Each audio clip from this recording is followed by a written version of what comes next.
تقریباً 2 مہینے بعد بالآخر عمران خان صاحب سے میری ملاقات ہو گئی. مجھے نہیں علم کہ جب سب لوگوں کی ملاقاتیں ہو رہی تھیں، اجازت تھی، تو بحیثیت ایک کارکن کے، ایک سیاسی کارکن کے، ایک وکیل کے، جب اسلام آباد ہائی کورٹ کے چیف جسٹس جناب عامر فاروق صاحب کا آرڈر بھی تھا، تو مجھے اجازت نہیں ملتی تھی. آج موقع مل گیا. باقی وکلاء بھی موجود تھے. کافی دیر عمران خان صاحب کے ساتھ آج بیٹھک کا موقع ملا. بہت سی چیزیں ڈسکس ہوئیں. اس بات پہ بڑا خوش ہوں کہ 2 مہینے پہلے عمران خان صاحب کو جس حوصلے میں چھوڑا تھا، اس سے ان کا حوصلہ بڑا ہے، کم نہیں ہوا. ہاں، انہوں نے خود یہ بات کی کہ تقریباً 5 دن ان کے سیل کی بجلی بند تھی، اور انہوں نے کہا کہ کوئی 12-14 گھنٹے 10 گھنٹے سے زیادہ جو ہے وہ اندھیرے میں رہنا پڑتا تھا. سن کے بڑا دکھ ہوا کہ عمران خان صاحب صرف ایک سابق وزیر اعظم یا چیئرمین تحریک انصاف ہی نہیں، اس ملک کے ایک قومی ہیرو بھی ہیں. کیا زندہ قومیں اپنے ہیروز کے ساتھ یہ کرتی ہیں؟ کیا سابق وزیر اعظم اس سلوک کا وہ متحمل تھا، یا عمران خان صاحب کے ساتھ یہ جو کیا گیا کیا یہ جائز تھا؟ اور آپ کو اس سے کیا ملا؟ کیا عوام سے ان کی محبت کم ہو گئی؟ کیا عوام سے ان کا رابطہ ٹوٹ گیا؟ راستہ ان کا دلوں کے ساتھ جو ان کا واسطہ ہے وہ ٹوٹ گیا؟ کیا عمران خان صاحب کا حوصلہ ٹوٹا یا عوام کا حوصلہ ٹوٹا؟ وہ تو بڑا. کیا آپ اس کو نہیں سمجھتے کہ جو 2 سال سے تحریک انصاف اور عمران خان صاحب کے ساتھ ہو رہا ہے، جو قوم کے لیڈر کو، امت کے ایک بڑے لیڈر کو اڈیالہ جیل کی اس کال کوٹری میں ڈالا ہے، اس سے قوم میں نفرت اور غصہ پیدا ہو رہا ہے؟ میں نے کبھی ضیاء صاحب کے زمانے میں، ہم سٹوڈنٹ تھے، کم عمر تھے، لیکن یاداشت ہے، یا مشرف صاحب کا جب ایمرجنسی آئی، ہم نے کبھی قوم اور اداروں کے بیچ میں اتنا فاصلہ نہیں دیکھا جو ابھی ہے، جو نہیں ہونا چاہیے. کیونکہ ہمارے لیڈر، قوم کے لیڈر عمران خان صاحب نے ہمیشہ یہ بات کی ہے کہ ملک بھی میرا ہے، فوج بھی میری ہے، ادارے بھی میرے ہیں. تو پھر یہ کیوں ہوا؟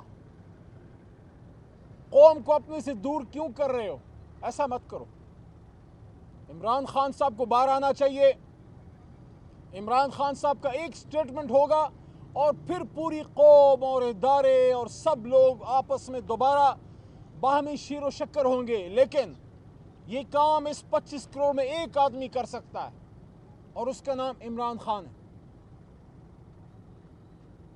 یہ جو ہمارے ساتھ کیا گیا اور جو ہو رہا ہے، جو 26ویں آئینی ترمیم جس طریقے سے پاس کی گئی، وہ فسطائیت آج بھی جاری ہے. کل رات جس طرح ہمارے بہت ہی محترم ایم این اے جناب خواجہ شیراز صاحب کو اٹھایا گیا، غائب کیا گیا، یہ کیا ہے؟ سعد اللہ بلوچ صاحب کو پریشرائز کرنے کے لیے ان کے گھر کی خواتین کو اٹھایا گیا تھا. کل ان کے گھر پہ حملہ ہوا ہے، اور اس کی ویڈیو بھی آئی ہے جو ہماری جماعت نے شیئر کی ہے کہ ان کے گھر کو، ان کی گاڑی کو، چیزوں کو توڑا گیا ہے. یہ کیا میسج ہے؟ یہ مسلم لیگ نون پنجاب میں حکومت ہے. آپ کیسے کہہ سکتے ہیں کہ ہم نہیں کر رہے؟ کون کر رہا ہے؟ حکومت آپ کی ہے، وزیر اعلیٰ صاحبہ خود بیٹھی ہیں، آپ خاتون ہیں. آپ کی حکومت کے نیچے خواتین کے ساتھ جو کیا جا رہا ہے، آپ کیسے ہی کہہ سکتے ہیں کہ کوئی اور کر رہا ہے، ہم لوگ نہیں کر رہے؟ اگر آپ لوگ کر رہے ہیں تو قابل شرم ہے. لیکن اگر آپ لوگ خدا نخواستہ اتنے بیکار ہو گئے کہ آپ نہیں کر رہے، کوئی اور کر رہے، تو پھر کرسی چھوڑ دیں. یہ کیا بات ہوئی؟ شہباز شریف صاحب، میاں نواز شریف صاحب، مریم صاحبہ، آپ لوگوں کی حکومت ہے. آپ کی حکومت میں ہمارے بندے غائب کیے جا رہے ہیں، اٹھائے جا رہے ہیں، گھر توڑے جا رہے ہیں، چادر چار دیواری کا تقدس پامال کیا جا رہا ہے.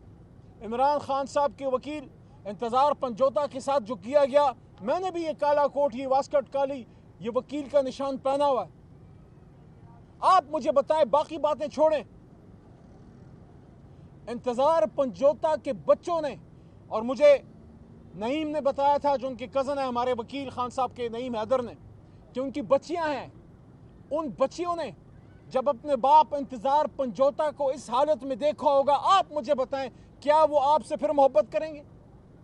کیا قابل فخر کردار ادا کر رہے ہیں، اور پاکستان کے نوجوان مڈل کلاس کو کیا میسج دے رہے ہیں کہ چاہے آپ CSS کر لیں، چاہے آپ وکیل بن جائیں، ڈاکٹر بن جائیں، اگر آپ حق بات پہ کھڑے ہوں گے تو آپ کے ساتھ یہ کیا جائے گا جو اعظم سواتی کے ساتھ کیا جا رہا ہے، جو انتظار پنجوتا کے ساتھ کیا گیا۔ قوم کا بیٹا بہادر جس طرح شہریار خان افریدی نے سڈیالہ جیل میں مصیبتیں جھیلیں، ایک اور بیٹا قوم کا مراد سعید جو کب سے اپنی جان بچانے کے لیے روپوش ہے، اس دھرتی کا ایک اور بہادر بیٹا بلوچستان کا سپوت قاسم خان سوری جو فخر ہے بلوچستان کا نہیں پورے پاکستان کا، اس کو ملک چھوڑنا پڑا۔ یہ کیوں کیا جا رہا ہے؟ آج پاکستان سے آج عمران خان نے خود مجھے یہ کہا کہ نوجوان ملک سے جا رہے ہیں، برین ڈرین ہو رہا ہے، لوگوں کو امید نظر نہیں آ رہی اس حکومت میں اور اس پورے نظام میں۔ لیکن انہوں نے ایک بڑی زبردست بات کی جو میں آپ سے کہنا چاہتا ہوں۔ خان صاحب نے کہا دیکھو جب آپ حق راستے پہ چلتے ہیں، جب آپ حق کے راستے پہ ہوتے ہیں تو مشکلات تو آتی ہیں، تو مشکلات کے لیے ہم سب حاضر ہیں، لیکن ہر چیز کی ایک حد ہوتی ہے۔ ٹرمپ کے الیکشن کے حوالے سے بڑی باتیں ہو رہی ہیں، خان صاحب سے اندر پوچھا بھی گیا، خان صاحب نے صرف اتنا کہا کہ ہمیں یہ امید ہے کہ کم از کم اب جو بھی حکومت آئے گی وہ نیوٹرل رہے گی، کسی کی سائڈ نہیں لے گی۔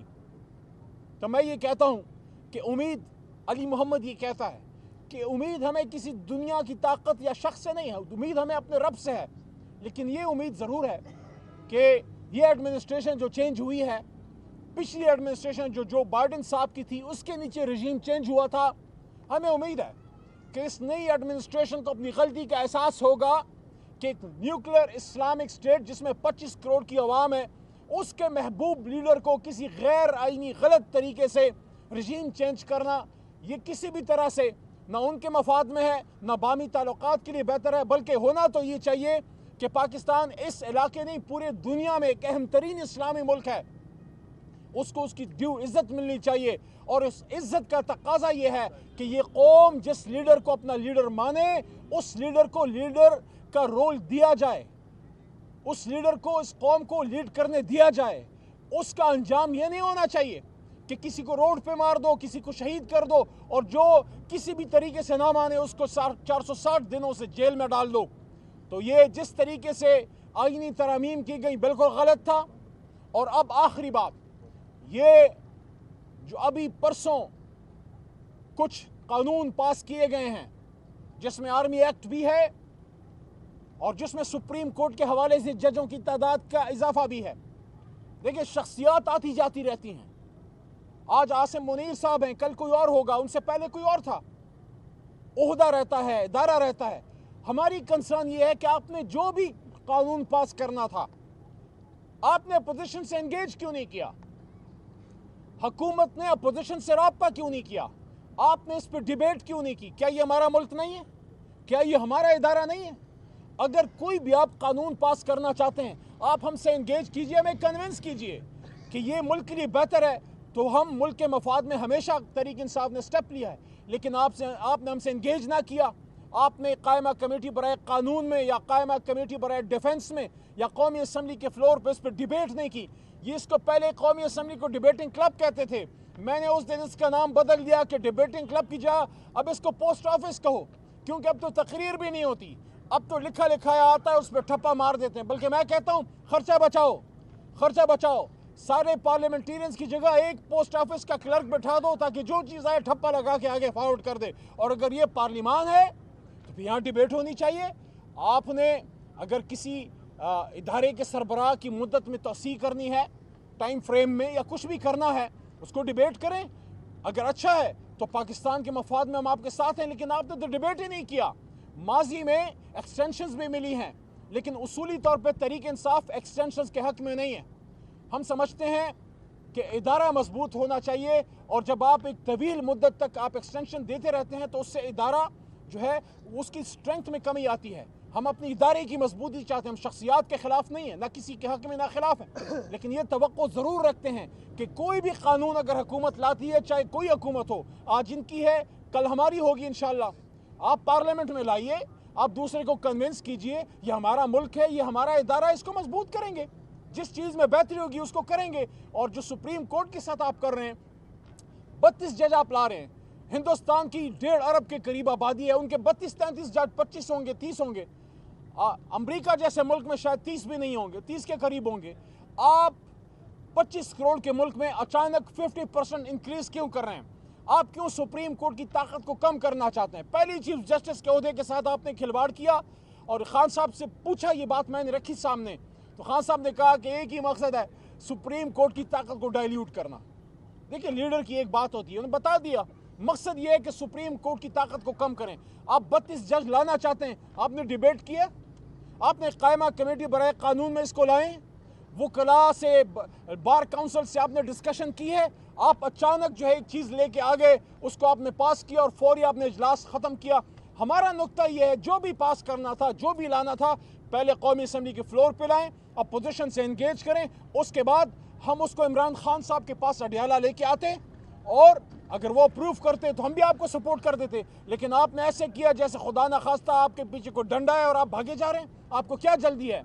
اور آخری بات، ایک بار پھر وہی بات جو سب باتوں کی ایک بات ہے، قوم کو لے کے آگے جانا ہے، پاکستان کو لے کے آگے جانا ہے، پاکستان کے مسائل کا حل چاہتے ہو تو جمہور کی سنو، زبان خلق کو نقار خدا سمجھو۔